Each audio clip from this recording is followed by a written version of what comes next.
Just here today to showcase some interesting ideas.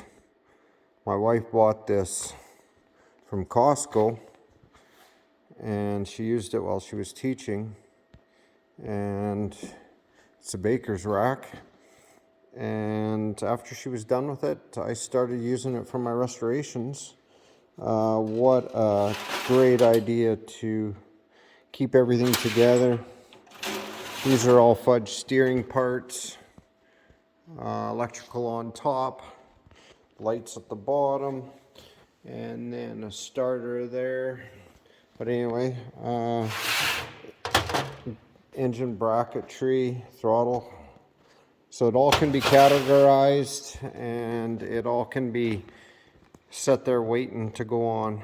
So multiple shelves, don't have everything laying around. Really good.